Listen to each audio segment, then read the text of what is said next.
Hello, everyone. Welcome. Thank you for joining us here today, and thank you for your patience. We had some technical difficulty getting started today. We are ready to go. So take a moment to connect with your compassionate intention for attending this class today. We're here to learn how to be more present and more compassionate for the benefit of all sentient beings. So just take a moment to connect with that.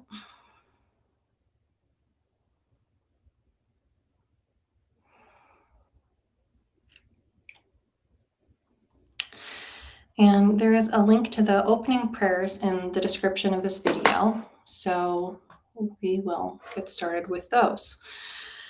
We'll be saying these in Tibetan, but feel free to read along in English if you'd like. The first one we'll chant 3 times, and the next ones we'll chant 1 time each.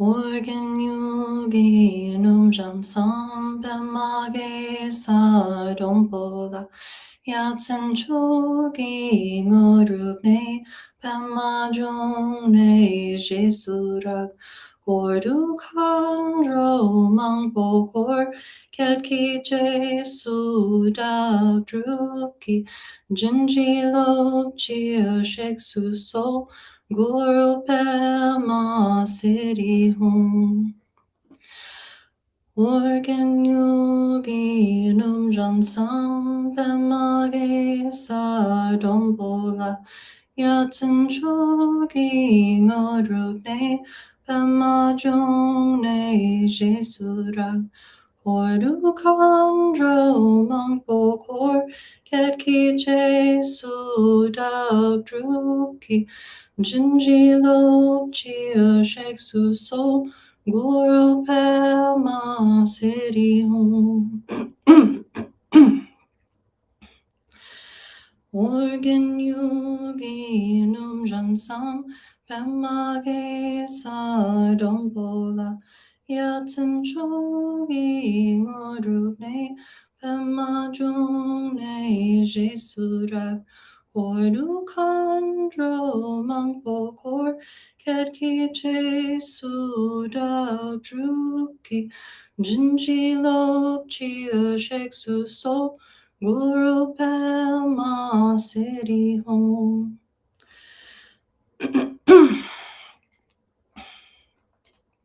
Then continuing 1 time each.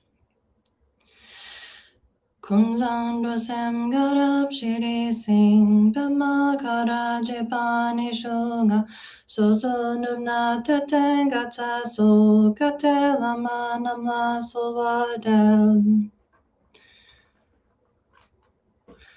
Ogmen juki inki pojana dusum sange kongi ngawonyen rangsem juku ngonson tonze pe tawe lama namla sowadel.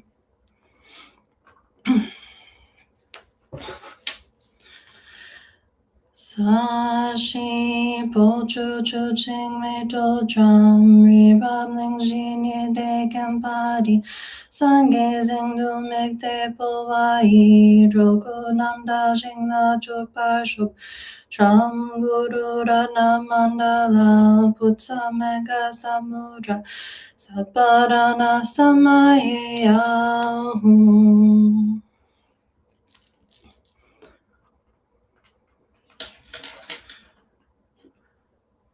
Samchen namki sampadang lohi jedra jitavar jechon tomon tepai chuki korlo kordu so.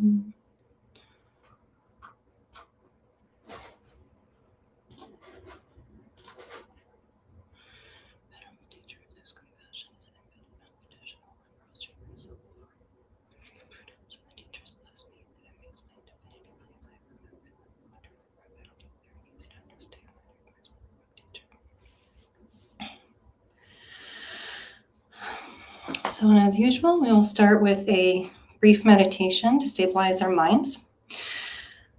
So Jetsama has taught that meditation is the natural state of mind, when it is relaxed, stable, and open. Meditating in this way that we're about to trains our mind to be calm and relaxed, yet also alert and wakeful. The point of this meditation is to create space in our minds. Creating space in the mind helps us to balance our emotions, gives us time between action and reaction. So we're not just bouncing around like a rubber ball, in a very small room. And this space is the first step in the development of bodhicitta, which is the compassionate wish to free all sentient beings from suffering. So take a comfortable seat, either in a chair or cross-legged on the floor like I am. Either one is fine. And place your hands in your lap, gently relaxed. You can have your hands on your knees, or you can place your hands, one hand in the other, thumbs touching right below your navel. And check in with your posture. Make sure your spine is straight, your shoulders are open, your elbows are out a bit so that your rib cage you've got room to breathe, your rib cage is open. And your eyes are also open, looking gently down. You can kind of follow the line of your nose, like if there was an invisible line following the line of your nose and going down to the ground. You can kind of find a place along that line where it's comfortable to rest your attention. And then lastly, place the tip of your tongue gently behind your front teeth. So your mouth is just slightly open, the tip of your tongue gently behind your front teeth.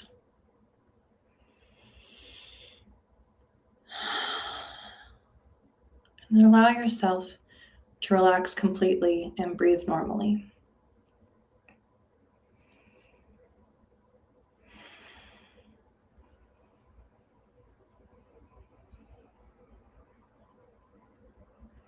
And just put a very light attention on your breathing. Don't try to control it at all. Just breathe naturally with the most gossamer thin attention on your breath. It's like taking your pulse. You don't put any pressure on it, just observe it. Your attention is like a feather, gently riding on the surface of your breath.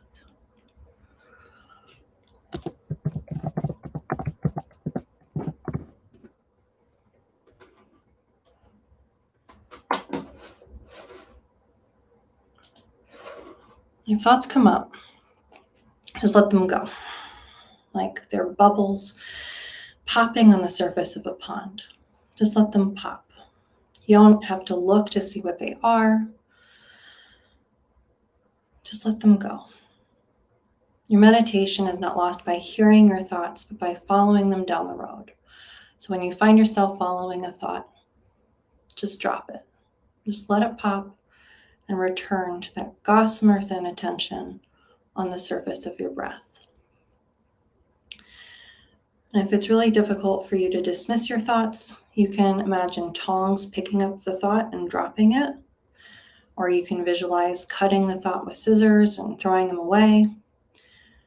But no matter what, you just return again and again to that single pointed concentration, that gossamer thin attention on the surface of your breath.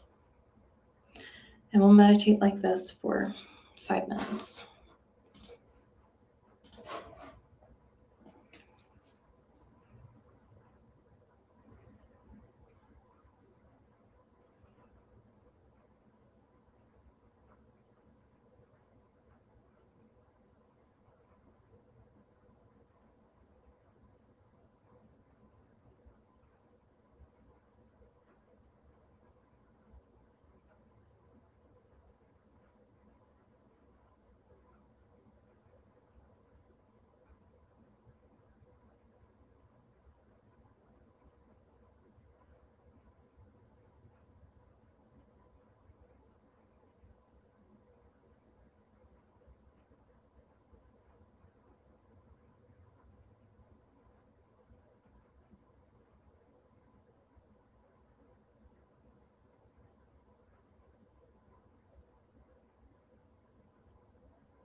that is a meditation that you can do just about any time. You can do it for shorter or longer periods, depending on how much time you have available. You can do it even if you just do that for 10 seconds now and again. It can make a difference in creating some space in your mind. And as you get more practiced with it, you can do it for longer and longer periods.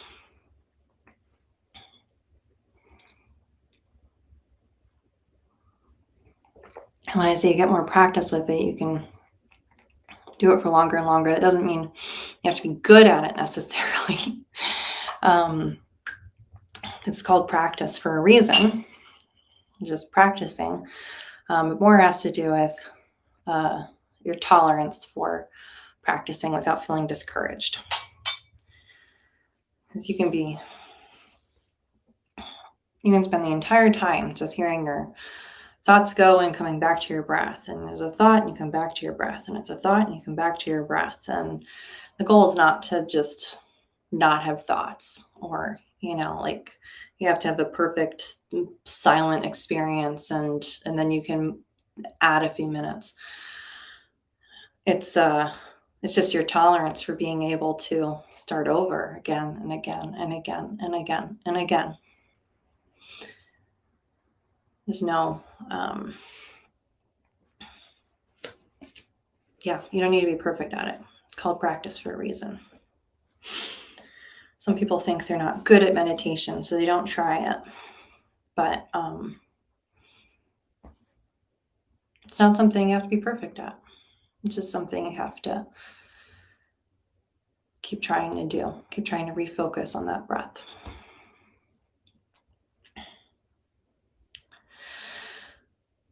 So I want to talk some today about taking the me out of meditation. Meditation is becoming more and more popular, which in one way is a good thing because more people are coming to understand that you can actually do something about this ridiculous mental merry-go-round in your head. And more people are having access to methods of training the mind. So that's great. But a lot of the popular discourse about meditation frames it as a very self-serving exercise. If you meditate, you'll be 10% happier and you'll lower your blood pressure and you'll perform better at work and you'll sleep better. It's very self-improvement focused, just in a very self-serving way. And these statements may or may not be true. It's hard to say because the formal studies on meditation are deeply flawed. For instance, a study may claim that research participants engaged in a mindfulness exercise and they found such and such, but the study fails to document what exercise they did and how it was explained to them, what they were actually instructed to do, and how that was phrased. And so there's no way to reproduce the study. So you wind up with a whole bunch of conflicting studies. One thing that bothers me about many of these studies on meditation is that oftentimes the meditation method that they're studying has been taken out of context. The meditation methods have been divorced from their original intention of seeking liberation. And they're essentially being studied for off-label use. So there's a reason to study things for off-label use, but if we're asking, can meditation make you happier? Can meditation improve sleep? The thing is, from a Mahayana point of view, these meditation methods are not intended to be a practice of me. Let me make my life better. In Mahayana Buddhism, we start every practice by setting a compassionate intention. If you separate the meditation from the compassionate intention, you are subtly changing the method and therefore you're changing the result. If you change the intention to be a self-centered goal, that's going to be a subtly different meditation than what looks like the same method before compassionate intention. Because the compassion is an inherent part of that meditation. Cultivating bodhicitta, the awakened mind of wisdom and compassion, is an essential part of the method of meditation. Khenpo Tenzin Norgay says, as a Mahayana follower, we have to cultivate bodhicitta. To develop bodhicitta is very important. It is said that without bodhicitta, you could not get enlightened, and cultivating bodhicitta on its own is a complete path to enlightenment. Bodhicitta is roughly translated into English as awakened mind. The term bodhi is, in Sanskrit, means enlightened or awakened, and chitta means the mind. So you can understand the word bodhicitta as having these two aspects. The wisdom aspect of seeking to attain complete enlightenment, and the compassionate aspect of seeking to attain enlightenment, not for self-purpose, but for the purpose of all motherly sentient beings. Therefore, bodhicitta is a mind that seeks enlightenment for the benefit of all sentient beings. In the lesser vehicles of the Hinayana and the Pratyeka Buddha vehicle, the mind that seeks enlightenment for the benefit of all motherly sentient beings is not taught. According to the Mahayana teachings, self-centeredness or thinking about just ourselves, even regarding liberation, is seen as the main obstacle to becoming Buddhas. We must always have compassion that is not confined to one or two persons or to a particular group, but must think about benefiting all motherly sentient beings.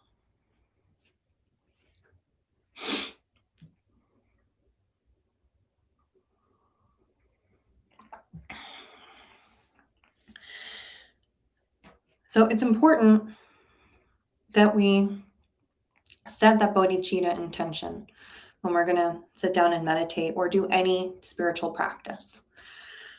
We're doing a visualization practice, we're doing meditation. Honestly, before we do any activity, it's important to set bodhicitta, but especially when we're sitting down to do spiritual practice. We don't want to sit down and just meditate so we can sleep better at night. And only you and your guru, if you have one, can know the true intention behind your practice at any moment. If you have a guru, they probably know your intention better than you do, because we often tend to not be very self-aware of where our hearts are really at. But you could ask people why they meditate, and two people could give the same answer and mean very different things by it. You know, we have so many different reasons why we might meditate or pick up a spiritual path or practice. For instance, two people might say they meditate because they want to be a better mother. And one of those people may be thinking of the welfare of their children and thinking, boy, I'd really like to break the cycle of, the generational cycle of trauma in my family. I'd like for my children to always feel loved and cared for. I'd like to be present with them so that they really grow up feeling, a sense of self-worth and love and, feeling, happy and well cared for. And then the other person might be thinking about her image as a mother compared to, other moms on the PTA or on Instagram who go to yoga and always look so put together and calm and relaxed, and they've just got all their shit together. And so, she's thinking about her own identity as a mother, thinking only of herself. Those would be two very different motivations, even though it might sound the same. But they're very different motivations. Neither of them are bodhicitta exactly, because at most, the one woman is thinking of her own children, which is not, it's still confined to a small group of people. It's not the expansiveness of bodhicitta, but a motivation of ordinary limited compassion is far better than a motivation of no compassion at all. The same thing with many people meditate to improve their performance at work. I've heard this. I've read articles about people call it like McMindfulness or McMeditation, when corporations hold meditation seminars to make their workers more happy because they've been told, you can improve productivity in your workforce by offering meditation. Which may or may not be true. People have had different results with that. But a lot of times people meditate because they think they'll do better at work or in their life goals. So, and again, this could go different ways. Maybe your main concern is your reputation, what your boss, your coworkers think of you. You really want their approval. You want personal advancement. You want financial gain. Or, on the other hand, a different perspective, you want to improve your performance at work because you feel like your job truly gives you an opportunity to make a positive difference in the world. And you want to show up with your whole heart so that you can bring as much benefit as possible to others in whatever way you can. Those are two different motivations. We have to be real about what our motivation is. Often the reason people start to meditate or pursue a spiritual practice is to relieve their own suffering. Maybe you suffer from anxiety or depression and you heard that meditation can help. Or maybe you've experienced a trauma or a loss, and so you seek out a higher power to help you cope with the suffering that you're experiencing in your life. These are not bad reasons to start. Recognizing our own suffering and seeking help is a good place to start. It's a very good place to start. But eventually, we must graduate from that self-soothing motivation to the more profound motivation of compassion. Without compassion, our practice will stagnate and there'll be no real benefit.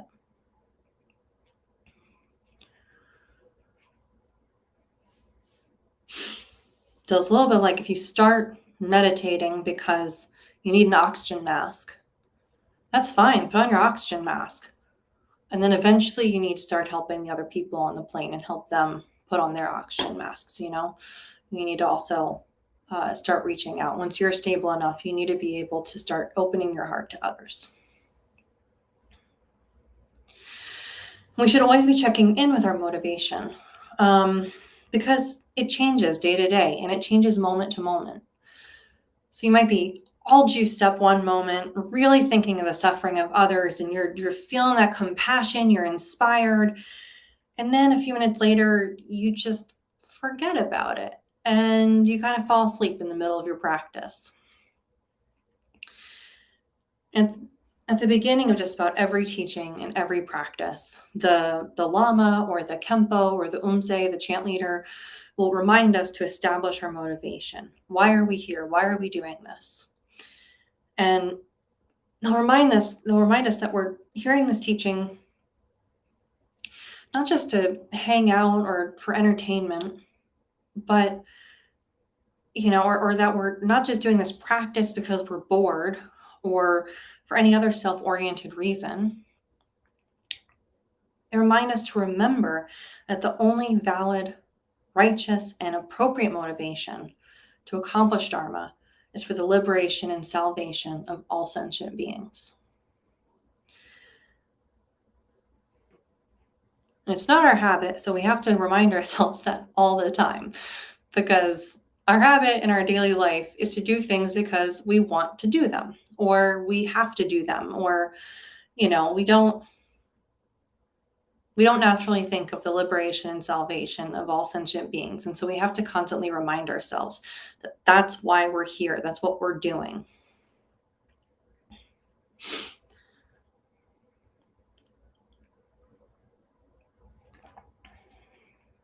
I mean, if you've been around for a while, you've heard this so many times that you can just parrot it back, like you're a Moluccan cockatoo or an African gray parrot or something. And, why are you doing this? Oh, liberation and salvation of all sentient beings.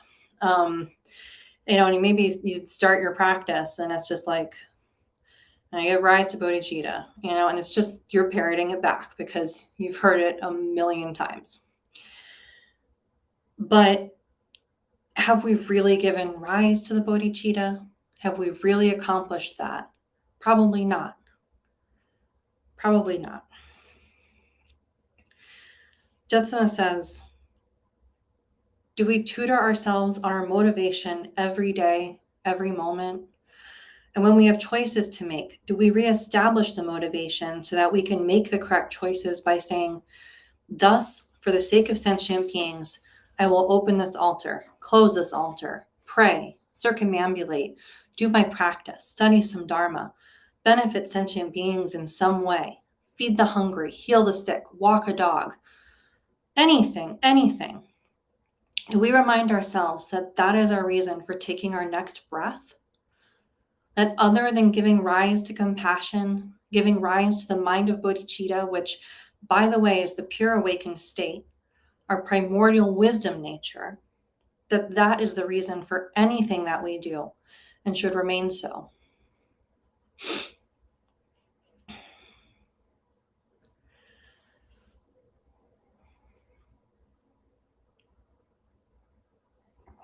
So, do you remind yourself of bodhicitta before you walk your dog? Probably not. Maybe you could start. That's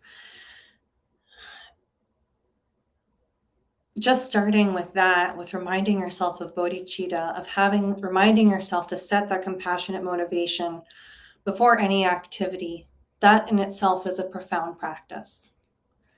Just giving rise to that aspirational bodhicitta, that aspiration to be of benefit. Even if the activity is not clearly one that's of benefit to others.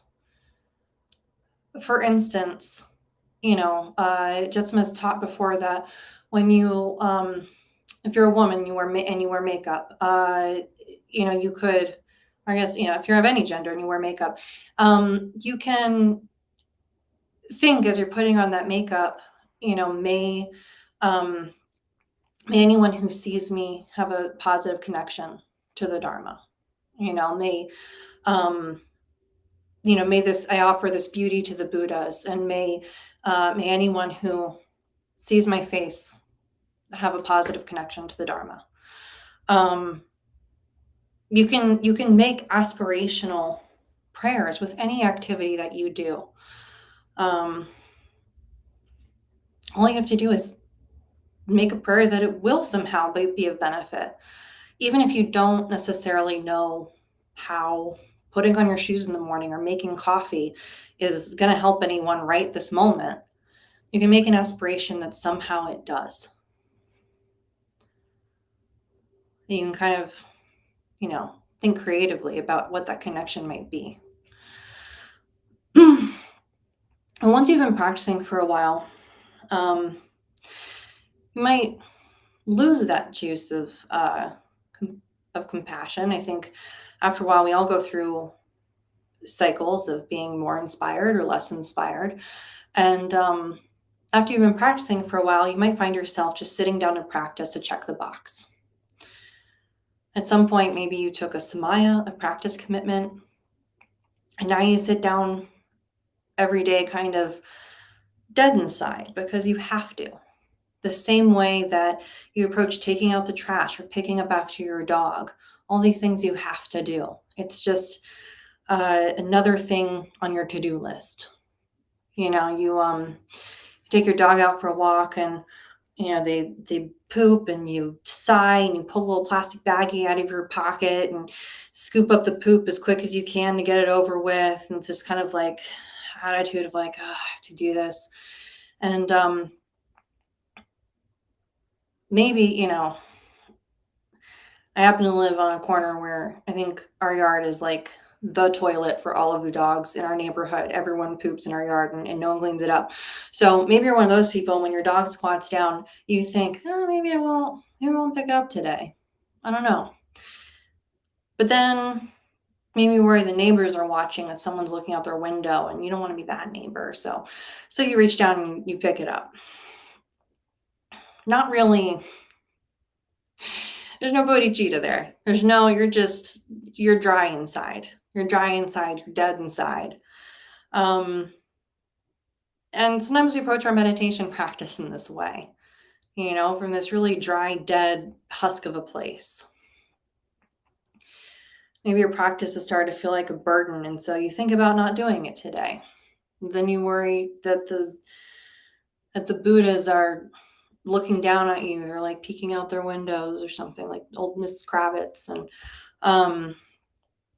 or other Sangha members will judge you. So you sigh and you sit down and do your practice with that same attitude that you bring to all the other drudgery on your to-do list. Or maybe you're approval oriented, so you hope someone's watching. You want to be the teacher's pet, or you want everyone to know how disciplined you are, that you're a really good Buddhist. When we're practicing to check the box like this, our focus is very self-centered. We're just thinking of our own to-do list. And it feels like this is my practice. This is my burden that I have to do. Me. It's lonely and it's heavy. And one way that we can move away from this mentality is to cultivate an internal attitude of invitation. It's not just about us.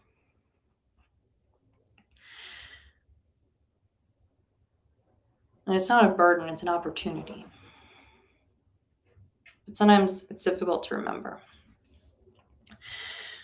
So in one way, thinking about this is like at KPC, we have group practices that are open to the public. As an organization, something that we perpetually struggle with is inviting others to join our practices. We continually fall into this check the box thinking. We announce practices and events to a small in-group of Sangha members and don't think to invite the wider public. Or maybe by the time we get around to inviting the wider public, it's like 48 hours before something's going to happen. And maybe we forget to include a link, or we make it really difficult, like you have to jump through a bunch of hoops to get somewhere or find it on the website. We're not thinking of the user experience. Not thinking of making things easy for people to join. Or maybe we don't announce the practice to anyone at all. It has to get done on a certain day, so it gets done.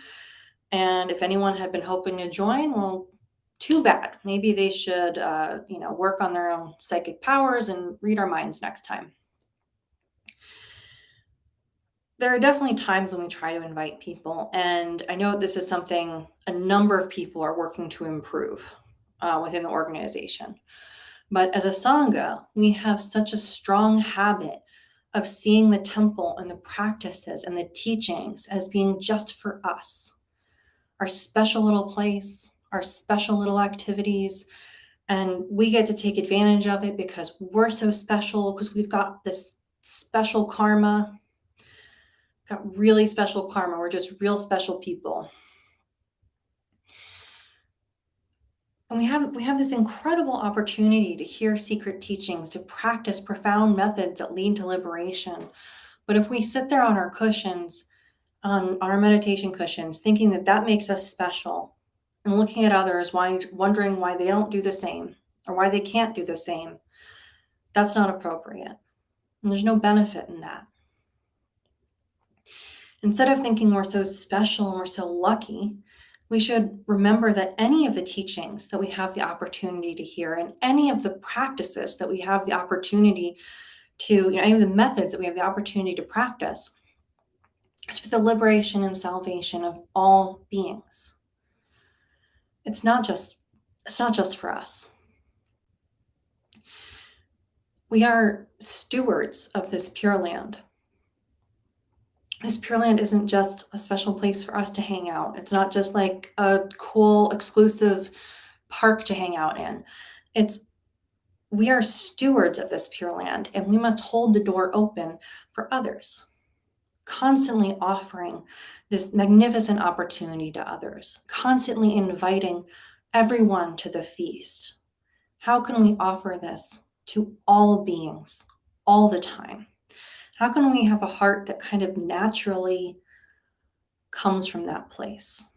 How can we open our heart in that way so that we're always thinking of how to invite others to this feast?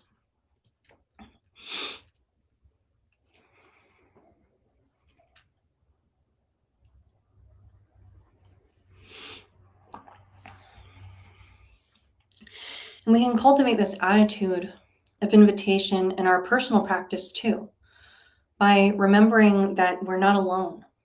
We are never alone in our suffering. We have to remember that all of the sentient beings that are suffering with us.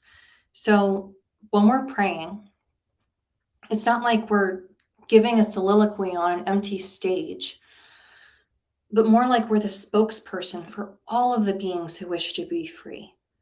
Like all of their voices are coming through us. And we can remember all these sentient beings as if they're truly with us in our practice. In some practices, we actually visualize this in a formal way, but you can do this informally too. You can imagine that your enemies are sitting in front of you in the front row. You give them the best seats in the house during your practice. And you can consider that your parents are on either side of you, and all of the beings of the six realms are gathered around, and they're with you. They're with you in this wish for all beings to be free of suffering. So you can imagine that whatever prayers you make, that all sentient beings are making the very same prayer in their hearts. All beings are praying with you for the liberation of all beings.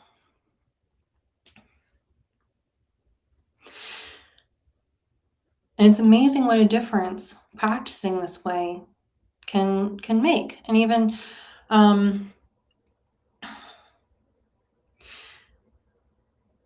in an ordinary way, you can see a shift when you practice like this. Like for instance, I had a boss that I had a few years ago. I had a boss that I had a lot of difficulty with, and I started imagining him in front of me during the practice. I gave him a better seat, put him in front of me during my practices for a while, and somehow, without, as far as I know, I didn't change anything I was doing in my interactions with him. And somehow our interactions improved. It just got better. And the animosity that was there just kind of dissolved. And I didn't try to do anything in those interactions. As far as I know, my behavior didn't really change. But somehow just working on that within my own heart, within my own practice, it had an fairly immediate impact in this ordinary way and that I could see in my life.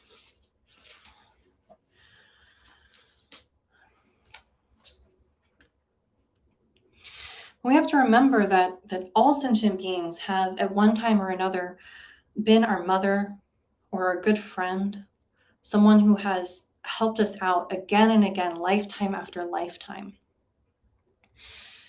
So we're not strangers. No one is a stranger to us. If we consider all of our past lives, there isn't any sentient being out there that we can consider a stranger. We've known them. They've helped us. They've raised us. They've fed us. We've been their kid. They've been our kid. We've loved each other. There's some karmic connection there. So we must develop a sense of being like one big family with all sentient beings, feeling that strong connection so that we wish to repay the kindness that they've shown us in the past.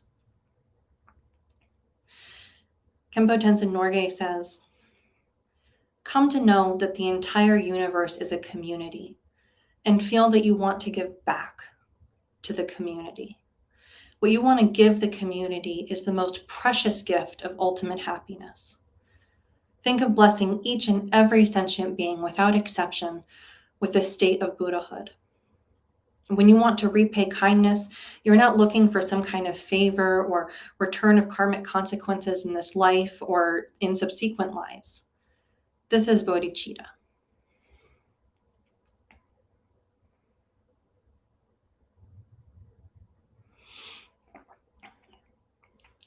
This mindset of wanting to help others unconditionally, with no strings attached, is exceptionally rare. And you can think, for one thing, of just how rare simple kindness or simple generosity is in the world. And then to think of how even more rare it is that people are kind or generous with no strings attached. Really, truly, just loving freely like the sun. So for that reason, it's called precious bodhicitta. Generally, we think of something being precious when it's rare, like diamonds. If we could all go out in our backyards and dig up diamonds anytime we wanted, they wouldn't be rare and they wouldn't be considered precious. But something that is precious is something that is rare and of great value. Another example is how weeds grow in abundance. Without any work or energy or fertilizer, they just pop up everywhere, whether you want them to or not. While the beautiful flowers that you want to cultivate in your garden require lots of special care. They have to have the right amount of water, the right amount of sunlight, the right kind of soil, the right kind of fertilizer at the right times of year, and they have to be tended to regularly. And these challenges to cultivate and take care of something make that something rare. It's difficult and rare to cultivate the genuine bodhicitta, and that's why it is so precious. Bodhicitta doesn't just pop up like a weed anywhere. You have to cultivate it. You have to put in effort.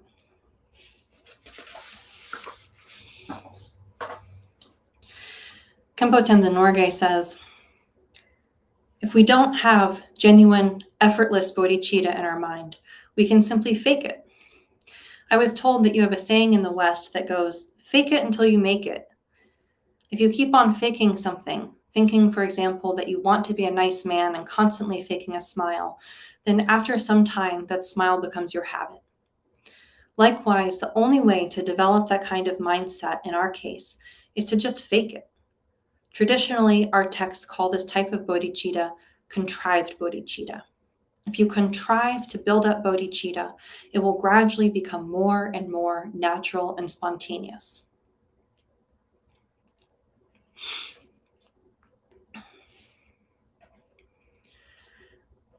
And this doesn't mean being fake. It's kind of like when you've got small children and you teach them to be grateful. And at first you teach them, someone gives them something and you say thank you, and they go, thank you, and it's contrived. They don't really mean it. They're just doing what they're being told.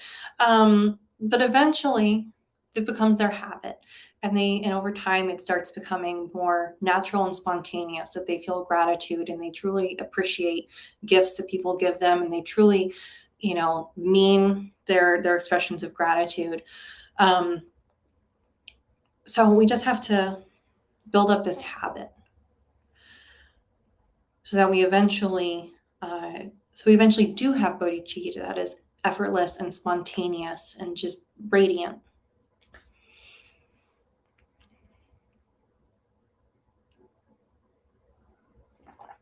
So there are two types of bodhicitta that we practice to do this. The Bodhichitta of Aspiration and the Bodhichitta of Action or Application. So the Bodhichitta of Aspiration is maintaining the intention to get enlightened for the benefit of all sentient beings, constantly reminding ourselves and reflecting again and again on this purpose. So this is like that saying, when there's a will, there's a way. So when we keep that, we have to keep reminding ourselves, I have to find Buddhahood. I have to find Buddhahood. I have to find Buddhahood. And if you keep that will alive in your minds, eventually it will lead you to the path of Buddhahood. This is called Aspirational Bodhichitta.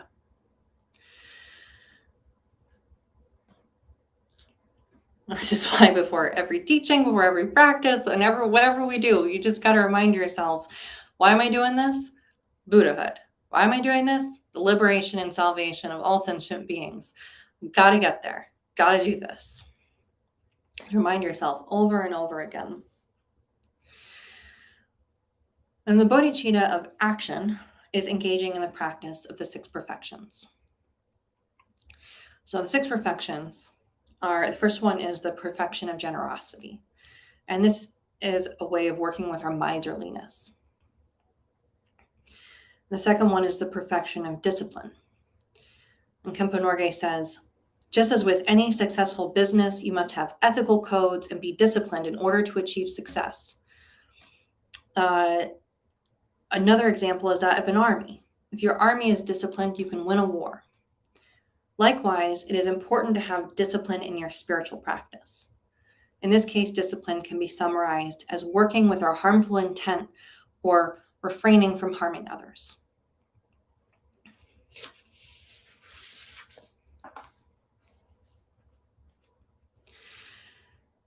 The third perfection is the perfection of patience. And this perfection is a way of working with our anger and agitation. And then we can interact with any kind of difficult circumstance with perfection. And the fourth is the perfection of diligence. Khenpo Norgay says, this is the joy or enthusiasm toward whatever you are working with. Generally, if you do something with joyfulness, then you don't feel like it is a burden. Likewise, instead of taking all these practices as some kind of a burden or responsibility, you should do them with joy so that you have enthusiasm. To practice virtue requires diligence. The fifth is the perfection of meditation, which means to be focused, single-pointed, not distracted. The sixth is the perfection of wisdom. And this refers to the transcendental wisdom that allows us to understand emptiness and see everything as empty, seeing all phenomena as being empty. And it's very important to apply this in all of our practices. And this helps us maintain the right view in our mind. So the practice of these 6 perfections becomes the path to attain Buddhahood. And we can apply these perfections to any activity. For instance, we could apply them to making a cup of espresso. So the generosity would be buying the best kind of espresso because you're working with your miserliness. Doesn't mean you have to be irresponsible and buying a $100 type of espresso, but you're buying the best kind of espresso, and you're not being miserly with it. And then to make that espresso, you have to follow the instructions, which is discipline. You have to be patient and not in a rush while you're waiting for the espresso to brew and you're pouring the coffee. And you have to be diligent and single-pointed when you're making the espresso, because if you're distracted, you'll burn yourself, or you'll burn your coffee, or you'll drop some grounds in the coffee. You won't get the best cup of espresso if you're distracted. And finally, you have to have the wisdom or knowledge of how to make the espresso. So this is an example of how you can apply the 6 perfections to do any activity correctly.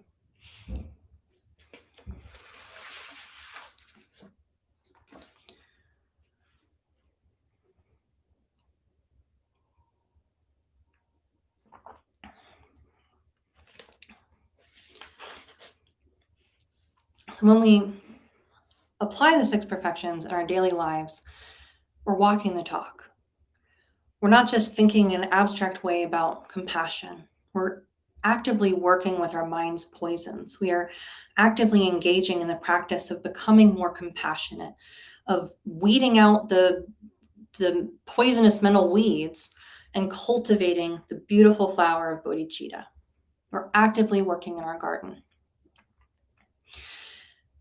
And we must awaken the bodhicitta because without it, no matter how much practice we do, no matter how many teachings we listen to, or how many teachers we meet, or how many empowerments we have, or how many Dharma trinkets we collect, or how many holy places we visit, it'll never be enough. It'll never be enough. We must awaken the bodhicitta. Both kinds of the bodhicitta, aspirational and the bodhicitta of action. Not just thinking about it when we're on the cushion, but working with it all the time. Constantly, that this is our practice. This is the garden we want to cultivate, is the garden of compassion, of bodhicitta. This is it's the garden of our mind. We need to be constantly there. When we see a weed, pull it, and we see a flower blooming, and encourage it to grow, cultivate it, care for it. And to do that, we have to actively get out in the world and help others.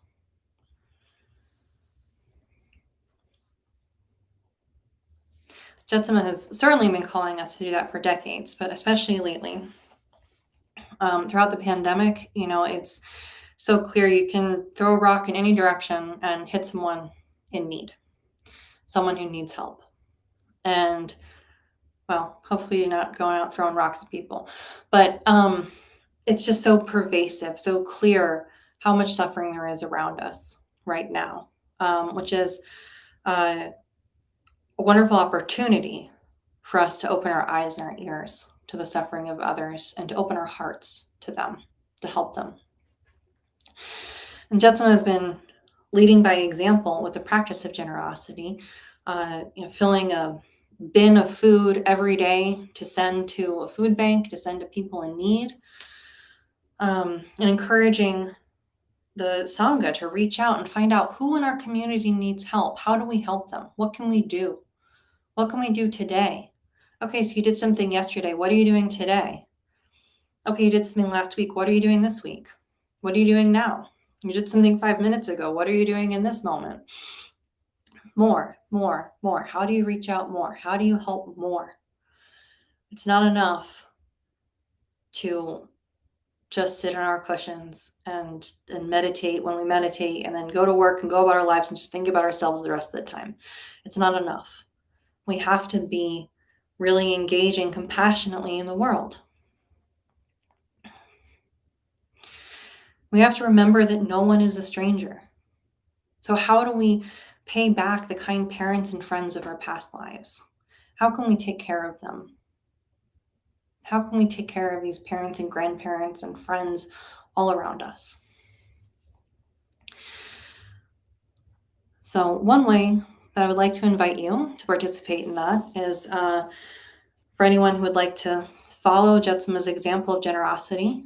KPC is having a food and clothing drive on January 17th, on Martin Luther King Jr. Day. You can drop off food or clothing on the front porch of the temple, and we'll bring it to people experiencing homelessness or economic insecurity.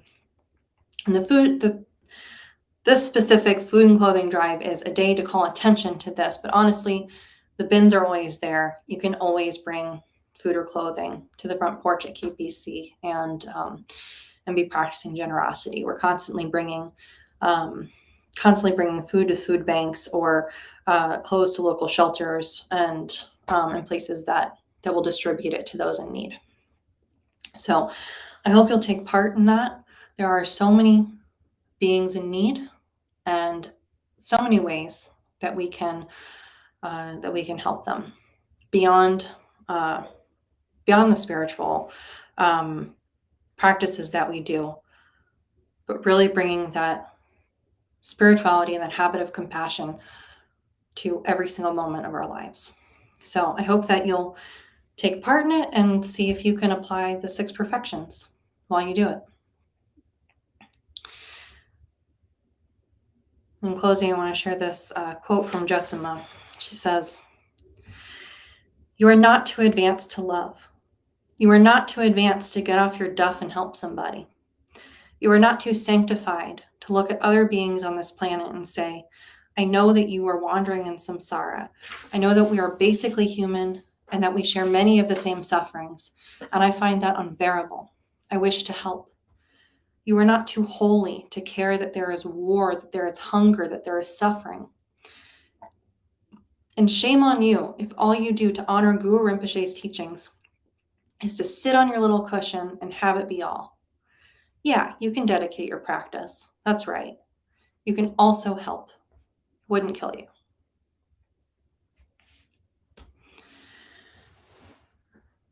So with that, let's say the dedication prayer. By this effort, may all sentient beings be free of suffering. May their minds be filled with the nectar of virtue. In this way, may all causes resulting in suffering be extinguished, and only the light of compassion shine throughout all realms.